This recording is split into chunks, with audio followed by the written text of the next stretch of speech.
My name's Dave Dubeau, founder of MoneyPartnerFormula.com, and this show is built for everyday real estate investors who are actively doing deals and looking to scale using other people's money. So if you're an active real estate investor and you want to get featured on this show to talk about your own real estate and capital raising experiences, then just go to daveinterviewyou.com. Now let's get rolling with this episode, and remember to subscribe for daily interview content. Hey folks, welcome back. So if you're into raising capital for your deals, pay close attention to today's episode because I've got a very, very accomplished real estate entrepreneur, a broker, and a capital raiser, Carson Jones, who is zooming in from Tennessee. So Carson, welcome to the show. How's it going? It's going great. So Carson, give us a little 30,000 foot perspective of what real estate investing or what investing means to you, because I don't think you're just in real estate. I think you do a variety of different things. Well, I'm trying to really hyper focus on real estate right now. I think it's a great time to buy. Mm-hmm. What I've done is I've kind of focused on economics and walking people through the market cycles of where we're at. If you pay attention to my newsletter online, I talked about Doge making job cuts as far as 700,000 jobs being cut, and now we're seeing 900,000 job revision, which is part of my thesis behind rates coming down. Are rates the only reason to invest in real estate? No. We're going to see some recessionary signals, and it's a great time to go into real estate. I've done oil and gas and other things before as well, but I feel like risk adjusted, that real estate is the place to be. What kind of real estate are you feeling most bullish about? I love industrial. There's several reasons why. Tenant quality, absorption rate, and it depends on the market too. You get into certain areas, and not all industrials created the same, similar to multifamily. So you get most of the vacancies are in 500,000 square foot buildings or bigger because they're really hard to lease. Mm. The smaller industrial spaces that are like 5 to 10, less than 100,000 square feet, those are in very high demand and there's not a lot of them. So the tenant quality tends to be either institutional credit in terms of, think of Fortune 500 companies or just really cash rich companies that are like, say, a service company, like a heating and air company with plenty of cash flow to cover the rent bill. So the delinquencies and all of that is a lot lower in that space. With that being said, multifamily is always a good place too. I see a lot of deals happening that I'm pretty surprised they're happening at that price. I'm just like, wow, how'd you get that for that price? So Mhm. you're seeing a lot of deals come to market right now to where I like both of those spaces. So anyway, Very cool. So where do you fit into these deals, Carson? What's your role? Do you come in as a GP, as a co-GP, as a I'm typically a partner in bringing investors. It depends on the deal. Sometimes I'm a co-GP. I'm working with a developer right now to do our, we'll be partners on the deal. Um, it just depends on the size of the project. The bigger the project, the more partners you're going to bring in. Yeah. It's a lot different funding a 30 or $50 million deal versus a $10 million deal. If it's a smaller deal, like a $10 million deal, it'll just be me and a couple people on it. So I tend to like it better when it's just a few people, but I would imagine, yeah. it gets a little hairy when there's a lot of people involved. But some of those Too larger many scale cooks in the deals, kitchen kind of thing. yeah, yeah, Yeah. yeah. So you know how it is. So Carson, it sounds like you've been doing the whole capital raising for quite some time. When did you first get started in that? Oh, it's been off and on for the last 10, 15 years. Yeah. Hey there, if you're a capital raiser, a syndicator, or a fund manager, and you're looking for a steady flow of incoming accredited investor leads, then go ahead, grab a free copy of my new book, How to Get 20 Accredited Investor Meetings Every Month Without Cold Calling, Networking, or Chasing People. You can get that at 20accreditedinvestorsbook.com. Again, that's the number 20accreditedinvestorsbook.com. And I was looking through some of your information, and I know you've written a book, and I know like educating people is a big part of your whole philosophy around raising capital. Maybe can you unwrap that a little bit for us? Yeah, I wrote the Red Flag Playbook. I'm gonna put it up right there. It's available on Nice. Amazon.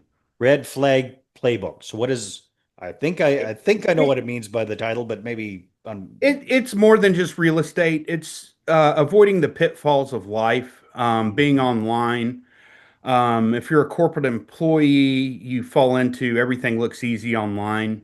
How do you vet a partner? What questions to ask? It's broken out by different asset classes as far as multifamily. A lot of the red flags might be for the sponsor, but it's good questions for us to ask the sponsor before we get in.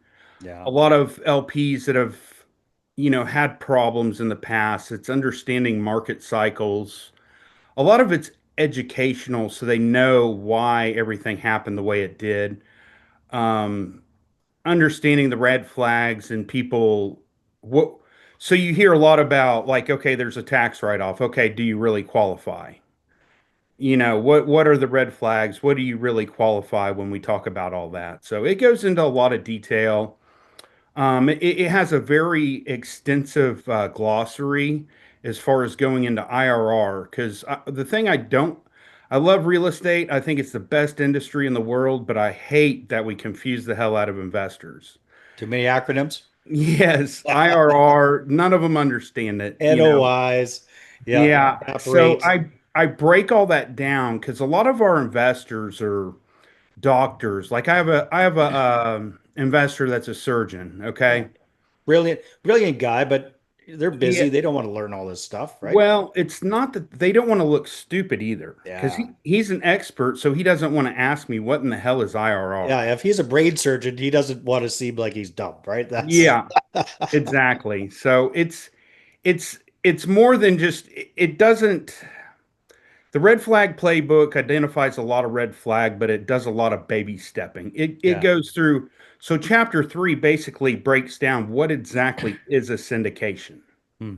So it's not just red flags. It's like how is this set up so they know what they're looking at and they feel more comfortable about what they're getting into. So and then it's about you have control on the front end because once you invest, you're basically passive. So you don't Yeah. have many decision making process after the fact. So anyway, Yeah, most definitely. So yeah, it's very front end loaded on making sure you vet your sponsor thoroughly before you jump into that deal, right? A lot of people got absolutely. burned over the last few years too. Yeah, Yeah. absolutely. So Okay, so that's the book. When did the book come out, and how have you been using this to help grow your investor list? well, I've actually, I hand it out to connections on LinkedIn, Smart. take it to conferences. Um, from a capital raising standpoint, it helps. So when I used to go to conferences, nobody remembers you. Yeah. You're just another stack of business cards. Yeah. If I go to One a in conference, one in a stack of many. yeah, Yeah. exactly. So when I go to a conference now, I'm going to take some books and I'm going to hand them out. And Judiciously, I would imagine. yeah, but Yeah. you get calls after it. Yeah. They remember you when you leave. You get more emails following up to Well, where it's like, that's what I call a book. A book is a business card on steroids. it is. Yeah. Exactly. Cool. But Now you talked a little bit about your newsletter as well. Tell me a little bit about that, Carson, and how long you've been doing that and what where does that fit into your whole marketing so plan? from a capital raising standpoint, a lot of LPs are like, I want control, and they're like, but they don't really understand why they get into a deal and why it would lose money and understanding the market cycle. So the intention of me starting the newsletter is I transferred. I was originally doing real estate and then I went into oil. Yeah. And I never really gave really specific reasons why I went into oil. I showed up at a conference with an oil deal and people are like, "What in the hell are you doing?" They weren't real happy about it. And this is back in 2021. Okay. So I Yeah. felt obligated as we have a lot of market shift and a lot of economic factors are changing. I wanted to explain my reasons why I'm going back into real estate. Ah, And so, like in my first newsletter coming back 6 months ago, I broke down GDP. I broke down, hey, you're going to cut $700,000 from G. You got import, 700,000 jobs. yes, from Doge. Well, indirect, not directly. I don't Yeah. know how many of the ones were from the government, but there's indirect jobs that were affected. So you're going to cut that out. You have investment coming in, so that initial cut's going to show some recessionary signals. And I wanted it broken down so they could understand why I'm saying what I'm saying.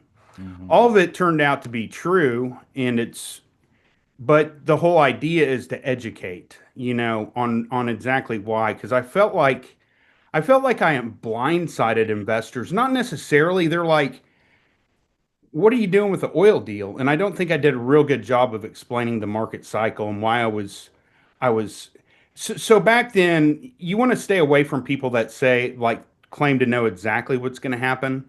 We all have our ideas, but I knew back then I said this is not going good.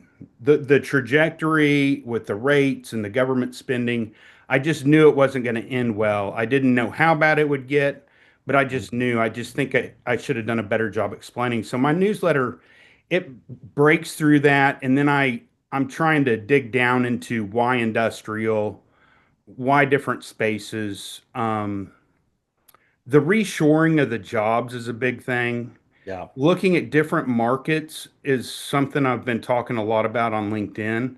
Hmm. It's workforce housing, reshoring in terms of coming to Mexico, not necessarily the United States Okay. because of tariffs.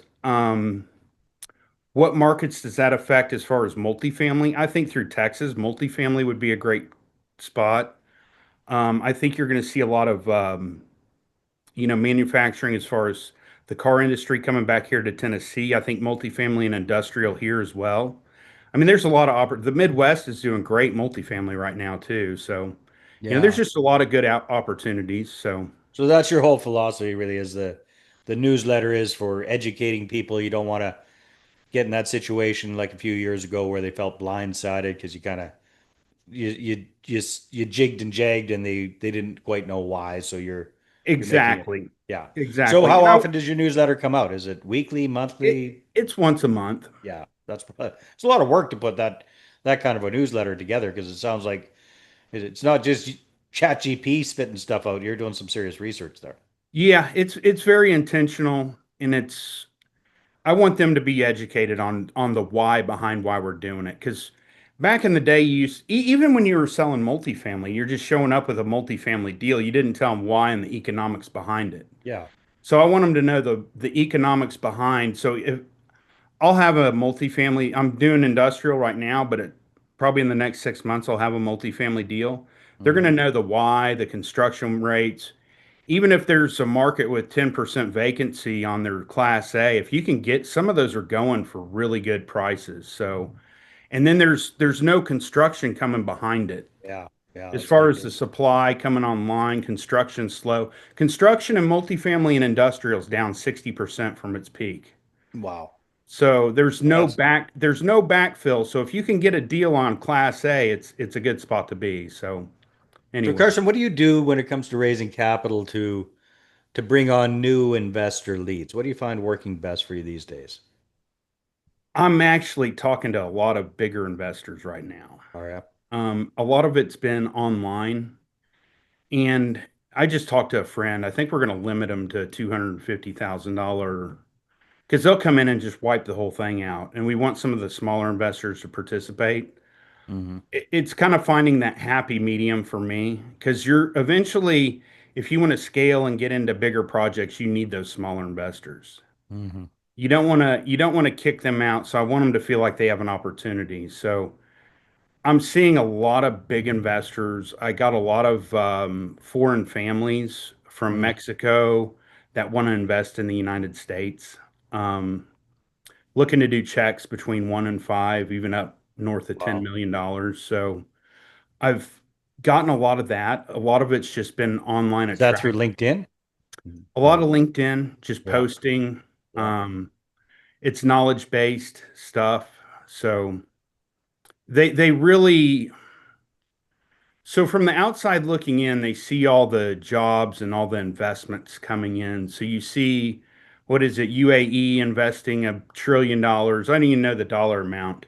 But Mm, if you're a wealthy Latino family and you see this, you're like, wow, I want to get in on this. So yeah, they see this going on, and I've talked a lot about the reshoring of jobs on my LinkedIn.